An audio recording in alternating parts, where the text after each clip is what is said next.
Praise the Lord. హల్లెలూయా. నా హృదయపూర్వకమైన వందనాలు. రాజనగరు యొక్క విలువ, ఆ రాజనగరంలో నివసిస్తున్న రాజవంశస్థులు అంటే కుటుంబాలు, ఆ పిల్లలు ఎలా ప్రవర్తించాలో, వాళ్ళు ఎలా ఉంటారో అనే సంగతులు మీరిప్పుడు వినబోతున్నారు. నీ ప్రాకారములలో నెమ్మది కలుగును, నీ నగరులలో క్షేమముండును గాక. నగరు అన్నప్పుడు అది రాజగృహం లేక అంతఃపురం.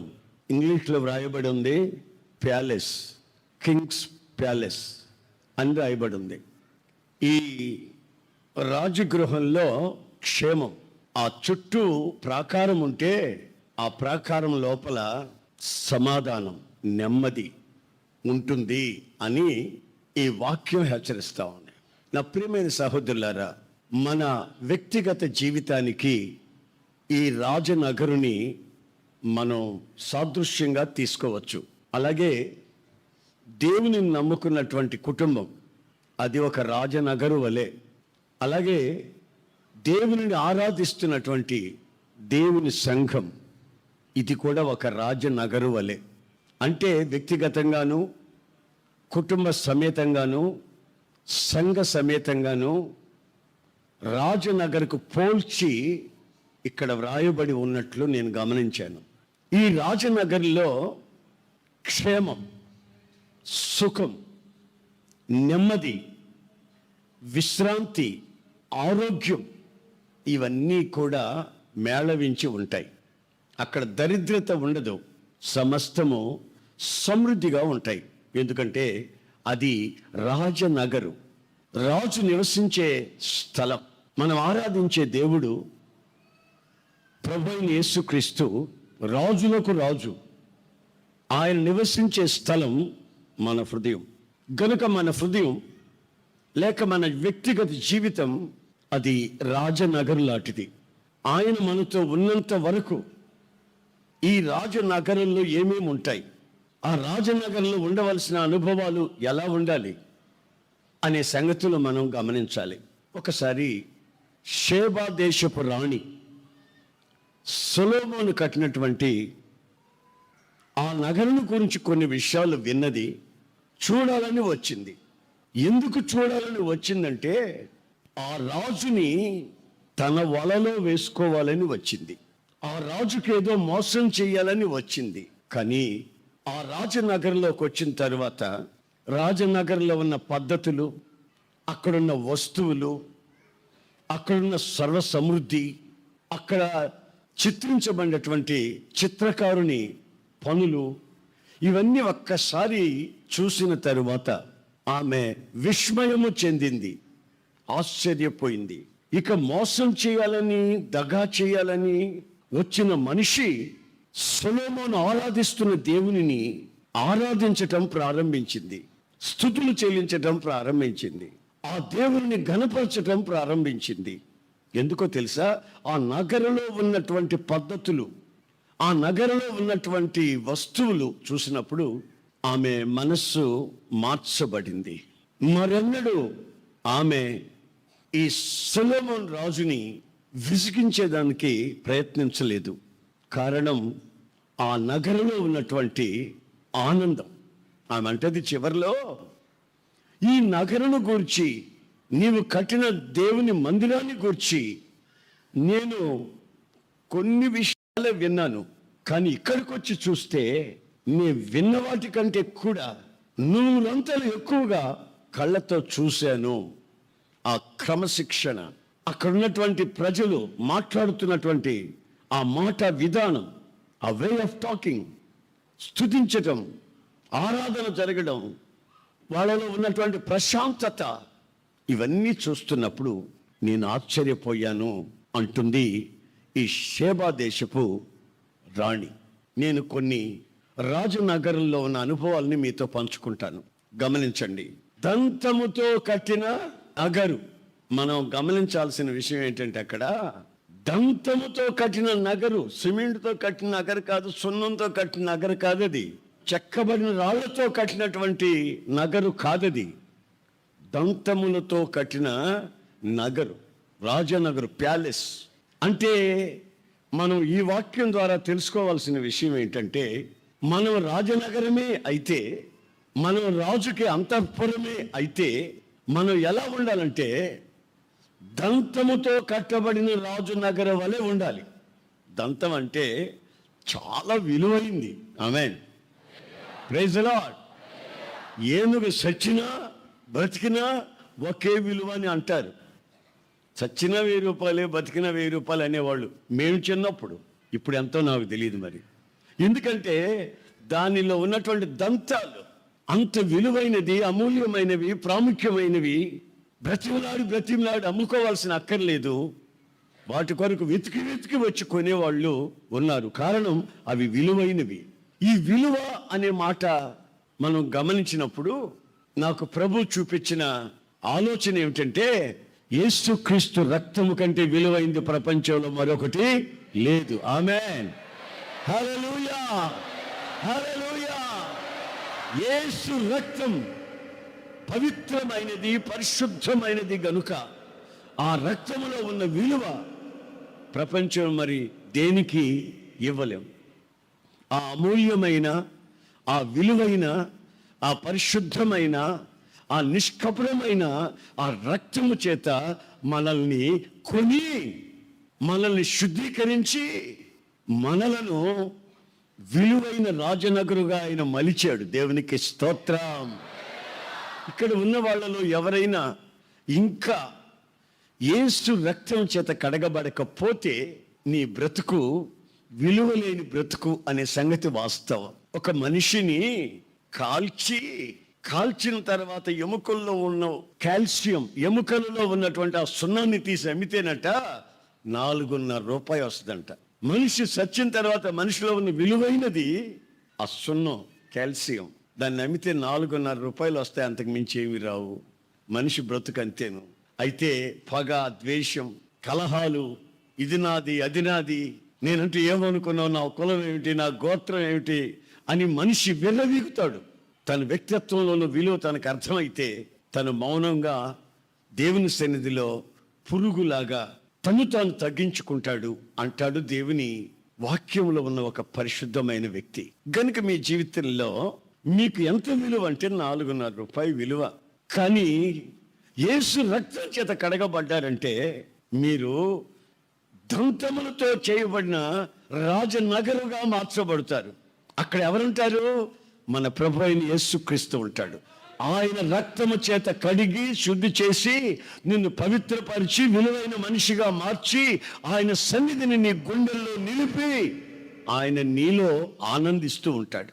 అప్పుడు నీవు విలువైన దంతములతో చేయబడిన రాజనగరుగా నువ్వు మార్చబడతావు. ఆమేన్, ప్రైజ్ ది లార్డ్, హల్లెలూయా.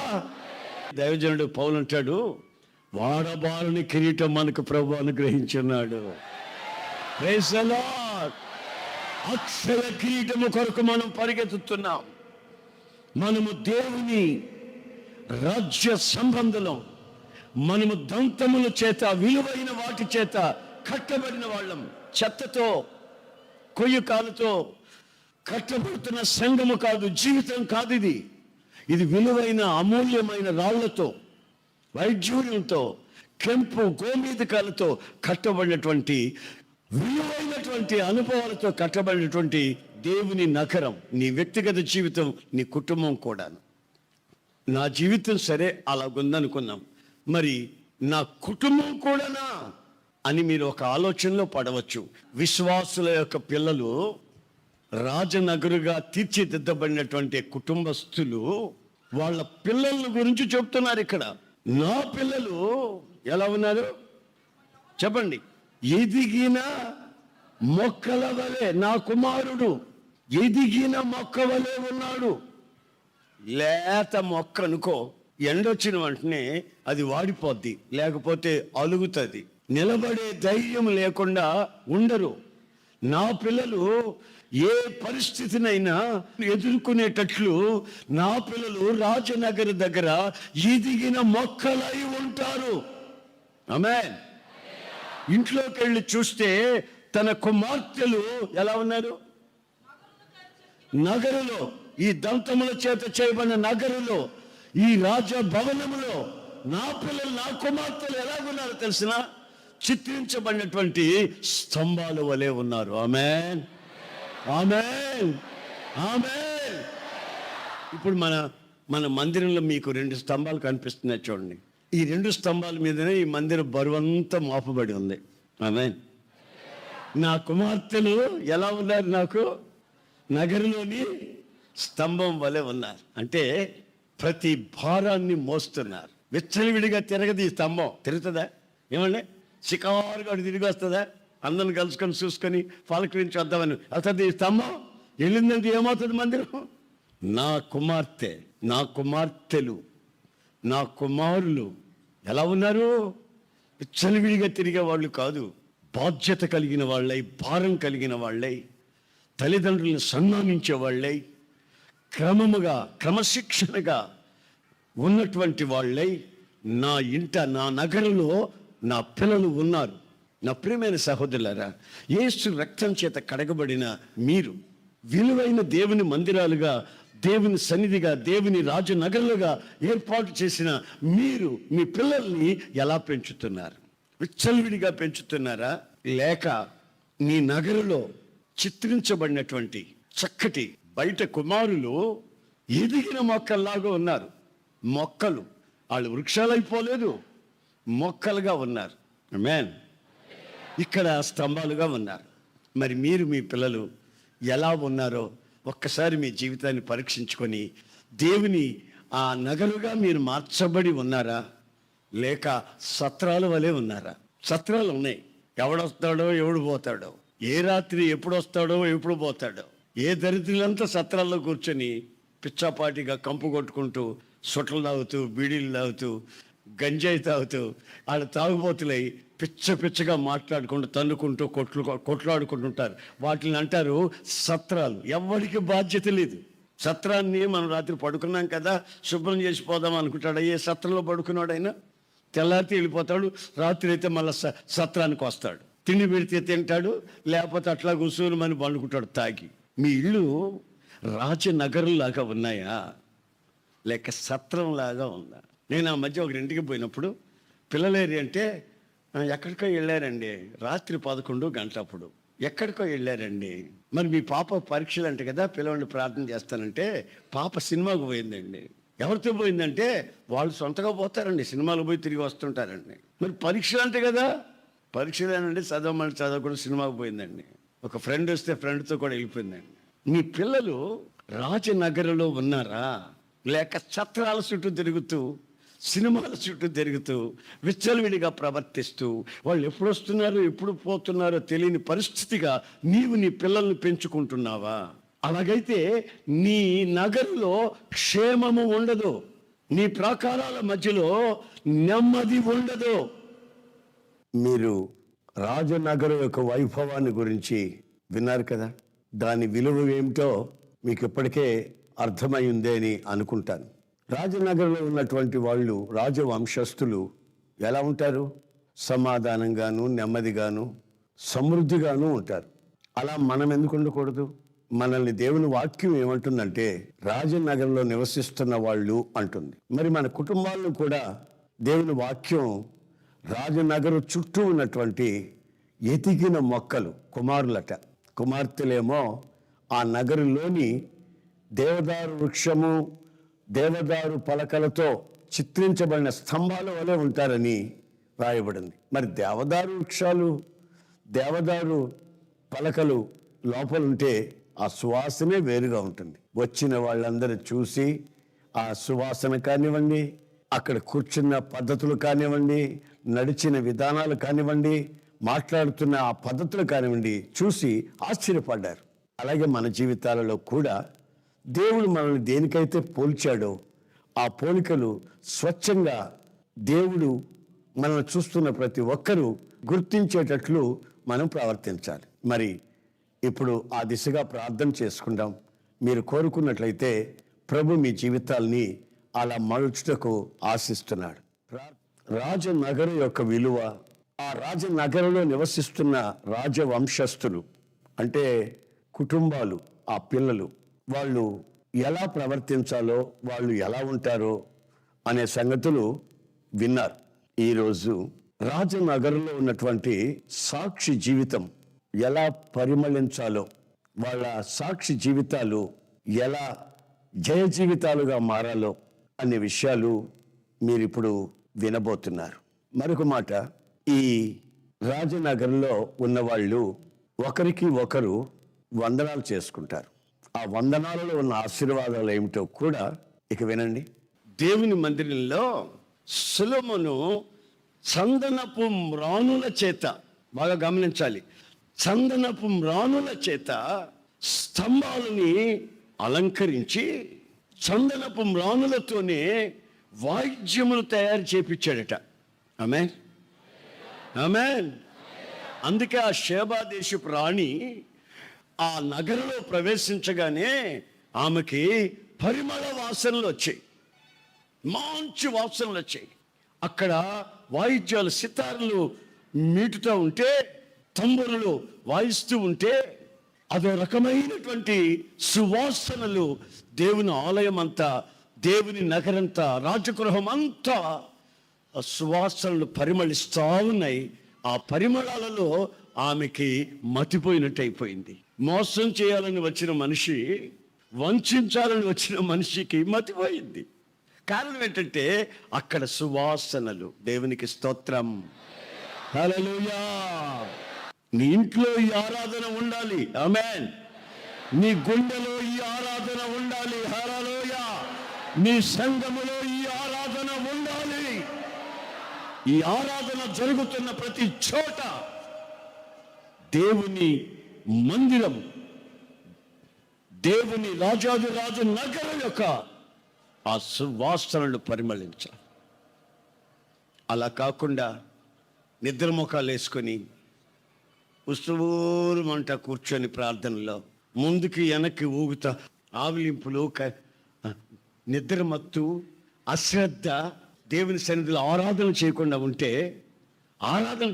ఉంటే మీ వాసన దుర్గంధంగా, కంపుగా మారిపోతుంది. గనుక ఈ రాజనగరంలో ఎటువైపు చూసినా, ఈ వెనక వైపు చూసినా, ముందు వైపు చూసినా, అదిగో ఆ మేడ మీద ఉండే వాళ్ళు చూసినా, కింద ఉండే వాళ్ళు చూసినా, ఎటు ఉన్న ఆ సువాసనలు పరిమళిస్తూ ఉండాలి.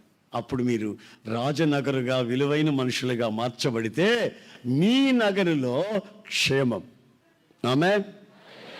మీ నగరులో అనారోగ్యం ఉండదు, మీ నగరులో క్షేమం, మీ నగరులో నెమ్మది, సుఖం, ఐశ్వర్యం మీ నగరులో నివసిస్తూ ఉంటుంది, ఆమేన్. దేవునికి స్తోత్రం, హల్లెలూయా. కొరింథీ సంఘములో ఉన్నటువంటి ప్రజలు విజయ ఉత్సాహముతో యేసుక్రీస్తుని జ్ఞానాన్ని ప్రకటిస్తున్నారు. యేసుక్రీస్తు జ్ఞానాన్ని ప్రకటిస్తున్నారు. ఎలా? విజయ ఉత్సాహముతో. అది వాళ్ళకి సువాసనగా మారినట్లు బైబిల్ చెప్తా ఉంది. దేవునికి స్తోత్రం.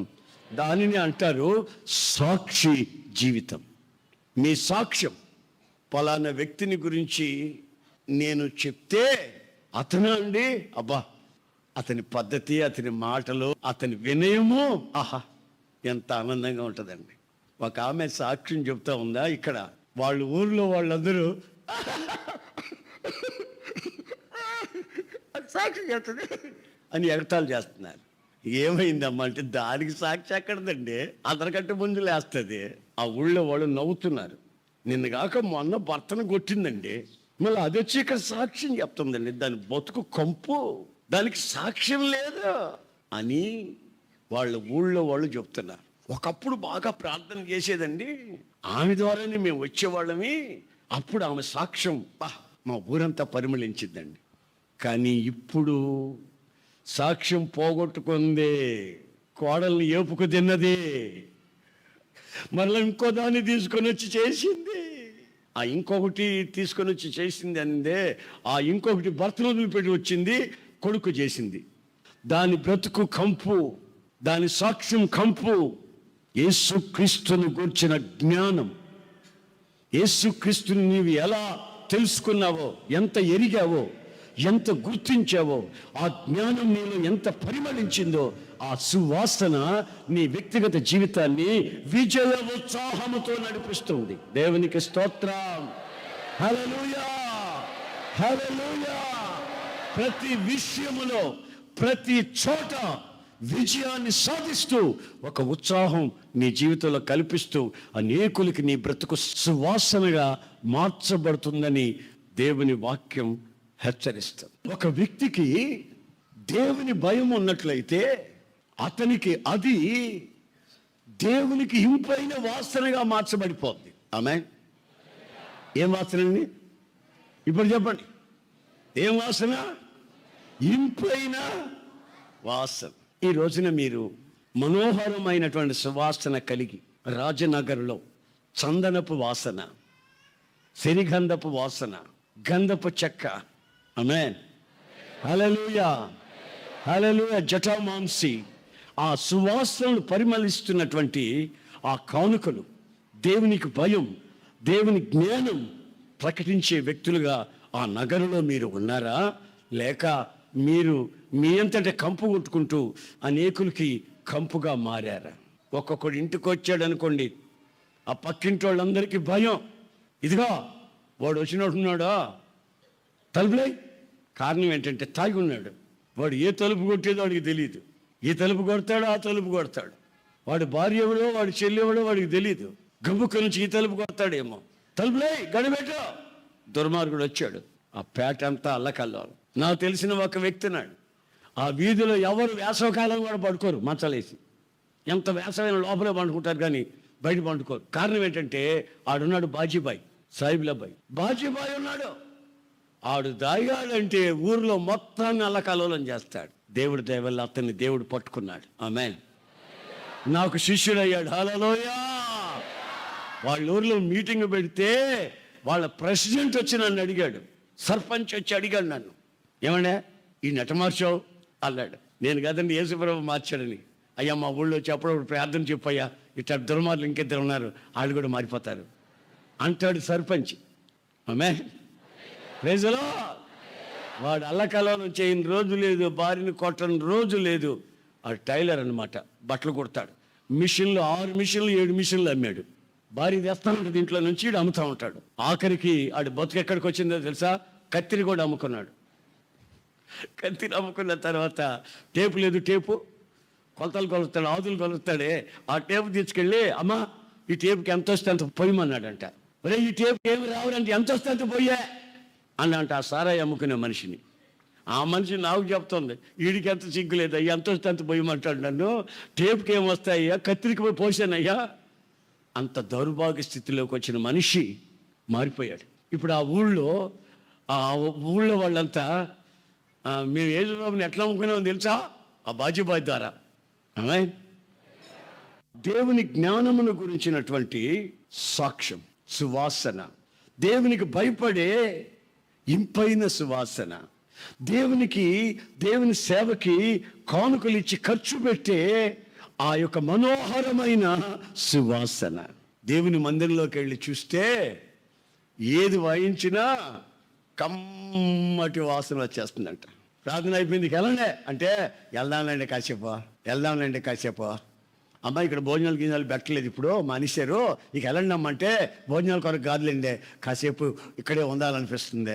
ఎందుకంటే ఈ వాతావరణం మాకు ప్రశాంతమైన వాతావరణంగా, ఈ సువాసనలు మా జీవితాల్లో పరిమళిస్తున్నాయి. ఆగ్రహిస్తున్నాం, ఆనందిస్తున్నాం, ఇంపైన సువాసన. ఆమేన్, ప్రైజ్ ది లార్డ్, హల్లెలూయా, హల్లెలూయా. నా ప్రియమైన సహోదరులారా, మీ కుటుంబంలో, మీరు ఆరాధిస్తున్న ఈ సంఘంలో, మీ వ్యక్తిగత జీవితంలో ఈ సువాసనలు పరిమళించాలని ఆయన కోరుకుంటున్నాడు. ఆమేన్.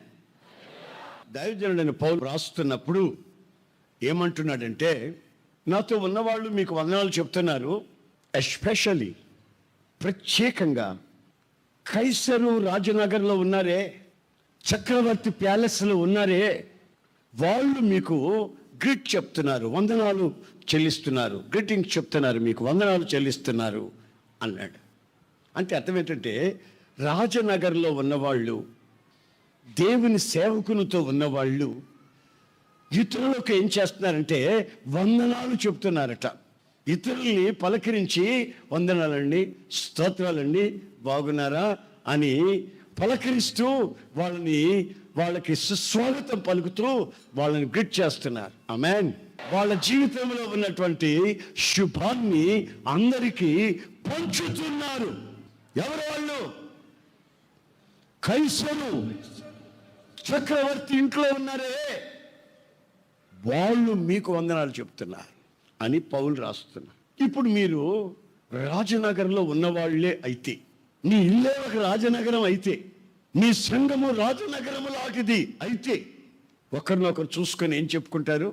పళ్ళు పడబడబడ, రై వచ్చావంట, నీ సంగతి ప్రార్థన నీకు తెలుస్తా, మొన్న వాడికి చెప్పామంట కను నీ సంగతి తెలుస్తా అని వస్తాడు లోపలికి.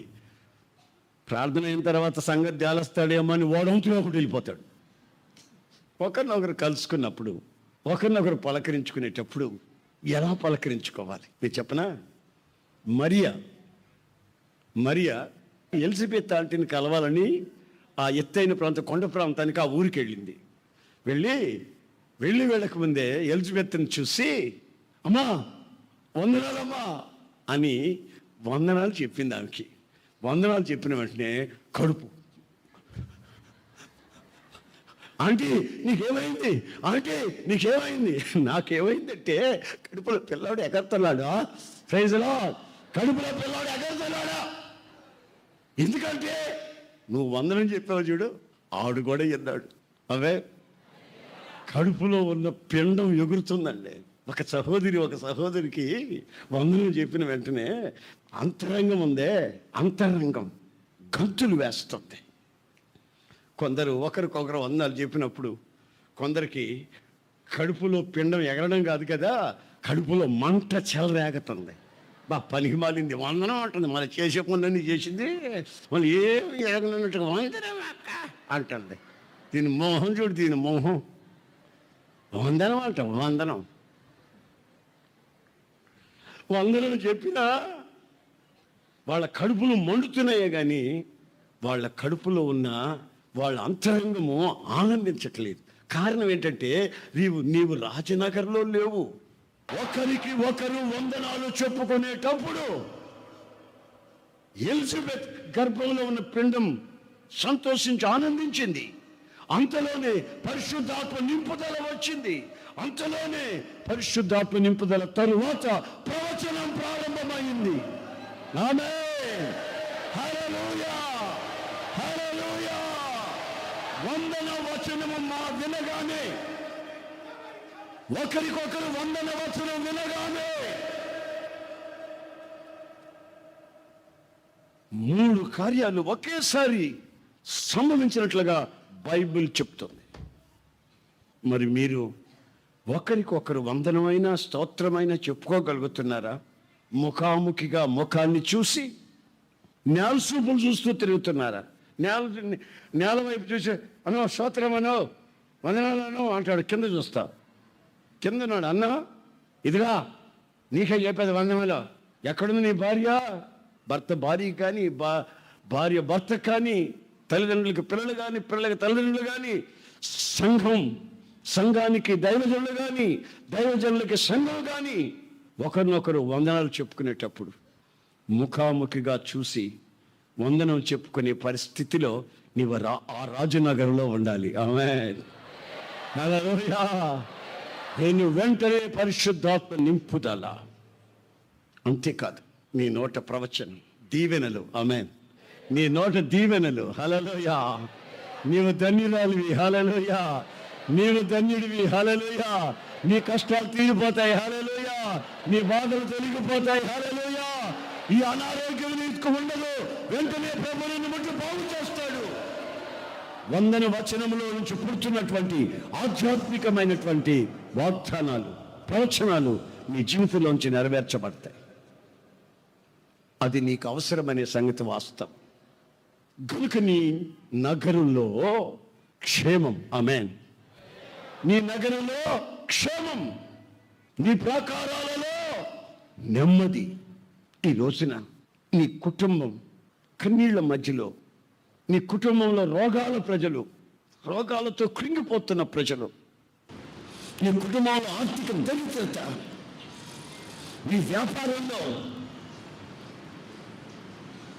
ఆశీర్వాదం లేకపోవడం, నేనన్నిటి కారణం ఏమై ఉంటుంది? నువ్వు ఉండవలసిన రాజనగర్లో లేవు. రాజనగర్ యొక్క సువాసనలు నేను పరిమళించట్లేదు. అది విలువైన రక్తం చేత దంతంతో చేయబడిన రాజనగరుగా నువ్వు నిర్మించబడలేదు కనుక నీ రాజనగరంలో కంపు కొడుతుంది. రాణులే కాదు, రాజులే కాదు, ప్రపంచ దేశాల నుంచి ఎలా వచ్చినా సరే నిన్ను చూసి విస్మయం చెందాలి. ఆమేన్. ఇంతవరకు మీరు ఆ నగరం యొక్క సువాసన, సాక్షి జీవితం, దేవునికి భయపడుతున్న వల్ల సువాసన, మనం ఇస్తున్న కానుకల వల్ల మనోహరమైనటువంటి పరిమళ వాసనలు ఇంతవరకు మీరు విన్నారు. అంతేకాకుండా ఒకరితో ఒకరు వందన వచనాన్ని పలుకుతున్నప్పుడు వారి ఆత్మలో ఉన్నటువంటి ఆనందాన్ని గురించి విన్నారు. మరి మీరు ఒకరితో ఒకరు వందన వచనాలు, శుభవచనాలు పలుకున్నప్పుడు మీ స్పందనలు ఎలా ఉన్నాయి? మీరు ఒకసారి పరీక్షించి చూడండి. ఇప్పుడు ఒక చిన్న ప్రార్థన చేసుకుందాం. ప్రేమగల తండ్రి, ప్రభువా నీకు స్తోత్రములు నాయన. నీ బిడ్డలు సాక్ష్యము ద్వారా ఎలా పరిమళించాలో, మీకు ఇచ్చుట ద్వారా ఆ సువాసన ఎలా మనోహరంగా మార్చబడుతుందో, మరి ఒకరినొకరు కలుసుకున్నప్పుడు, శుభవచనాలు పలుకున్నప్పుడు వాళ్ళు ఎలా స్పందించాలో నీ వాక్యపు వెలుగులో నుంచి మాకు నేర్పించారు. ఈ ప్రజలు చక్కగా విన్నారు. ఆ దిశగా నీ ప్రజలు సంతోషాన్ని, నెమ్మదిని, విశ్రాంతిని అనుభవిస్తూ వెళుచున్న ప్రతి చోట, జీవిస్తున్న ప్రతి చోట, ఉద్యోగాలు చేస్తున్న ప్రతి చోట జయ జీవితానికి పునాదిగా ఉన్న సాక్షి జీవితాన్ని కలిగి జీవితాలు పరిమళించినట్లు సహాయం చేయండి. కుటుంబాలు కూడా మీ చేతుల్లో సమర్పిస్తున్నాను. కుటుంబాల్లో పిల్లల్ని కూడా మీరు ఆశీర్వదించండి. ఎవరైనా ఇప్పుడు అనారోగ్యంతో ఉన్నట్లయితే అనారోగ్యంతో ఉన్న వాళ్ళని ఇప్పుడే ముట్టండి ప్రభు. స్వస్థత కలుగు చేయండి. జీవిత సమస్యలు చిక్కుకున్న వాళ్ళకి ఒక నిరీక్షణ కలుగు చేసి వారు దిక్కులేని వాళ్ళని అనుకోకుండా నీ రాజనగర్లో నివసిస్తున్న అనుభవాలతో ముందుకు సాగునట్లు సహాయం చేయమని యేసు నామములో అడుగుచున్నాను తండ్రి. ఆమేన్, ఆమేన్.